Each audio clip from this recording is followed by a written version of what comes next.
First thing you notice when you get into this car is this is not just a natural 3 Series.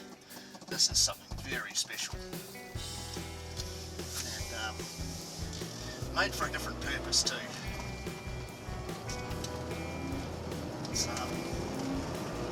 This thing is made to go fast, it's made to handle, it's made to turn, and it's made to do it in absolute luxury.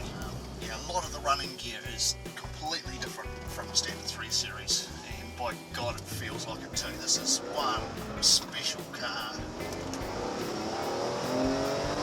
Just listen to that, it's just, and it just keeps going. It's a silky smooth 6 that sounds incredible. It's linearly smooth, like that. You know, to be fair, there's not an awful lot of grunt down below, say 3.5 grand, but 3.5 to 4, it just revs all the way to the red line cleanly, just like a linear power delivery. It's absolutely gorgeous.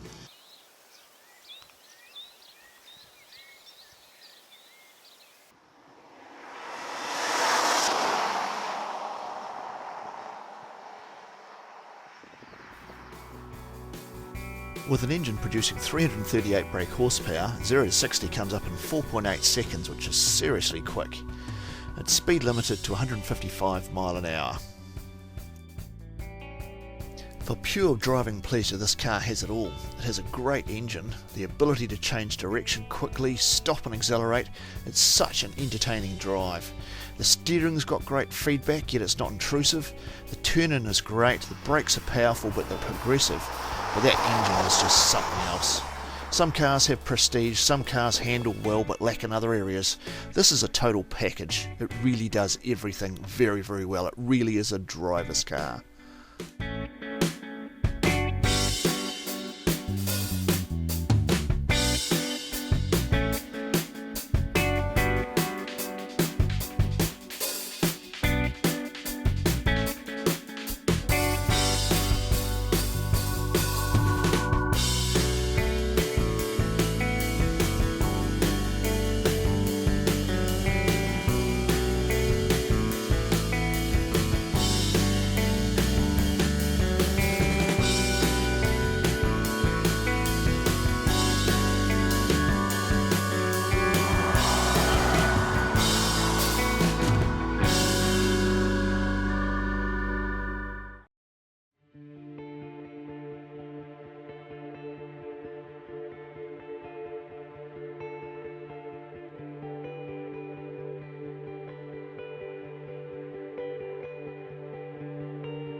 On the outside, the M3 is very easy on the eye and beautiful from all angles. Perhaps not right up with the best of Italian autoerotica, but it's got to be a close second.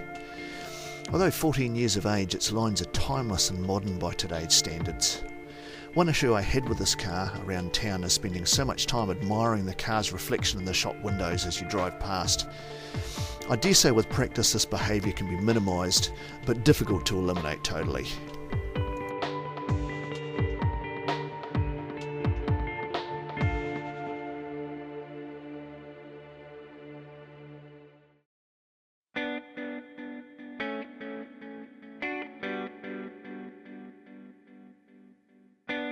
Although the M3 shares the looks of a 3 Series, BMW Motorsport who build the cars state an M car is up to 70% change from standard.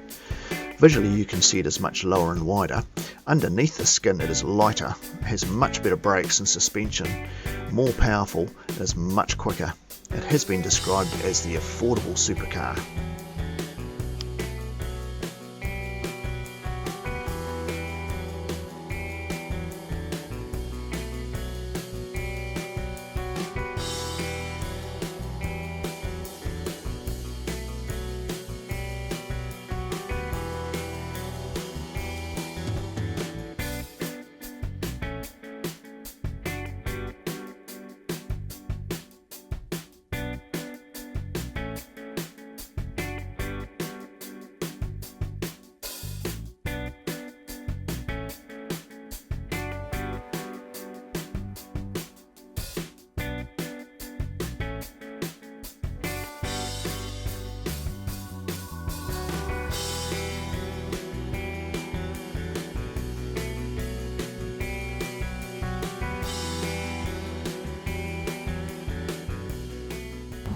M3. Love it.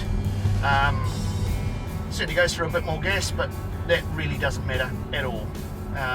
Fuel consumption is not what this car's all about. It's all about kick-ass speed, comfort, luxury, the whole shooting mix. The gearbox is gorgeous. Probably the only thing that I find a little bit difficult is that I'm a big orangutan with great huge feet, and I find that the footrest on the left hand side, I catch my foot on the edge of it when I'm trying to get the clutch a little bit, but that's more my problem than the car's.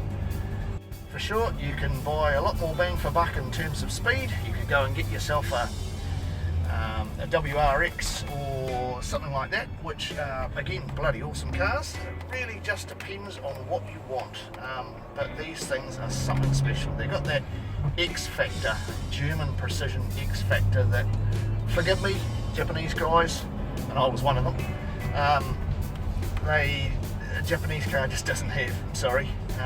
It really, these things are just special. It's that attention to detail that these cars have, and what the Germans have, that just make them so special. And there's so much about them and the way they drive. The ride is still spectacularly smooth and comfortable. I don't ever compare it to my wife's little Suzuki, which I shouldn't really, but no, that's supposed to be a comfortable family car, but that is very still tiptoey, very on edge. This thing is like a magic carpet ride, and yet it turns corners flat, and just goes in a straight line and turns and stops, and all of that's done with absolutely no big deal. It just does it smoothly and quietly. My Nissan's a really entertaining little car. It's very quick and agile, but the difference here is, well, obviously considerable amount of money as well, but the big difference between the two is that it's on edge.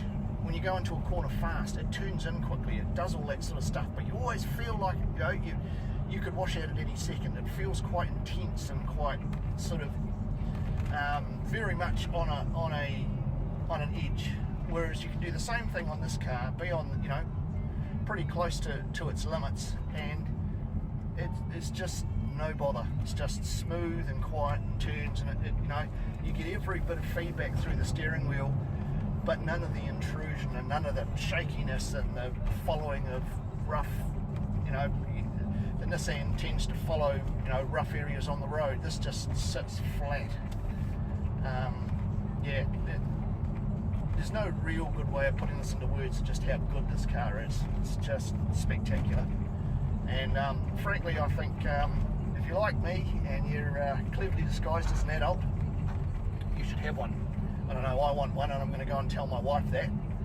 I may be divorced tomorrow, but I really think I need one of these, and I've just got to work out how I articulate the money. Well, no, how I articulate that to my wife, who's going to say no. Yeah, it's a dilemma. God, I love this thing. Man, this is cool. And you wind it down and it chuck it down a gear and you listen to that. Oh, I want one. Just want it. Spectacular.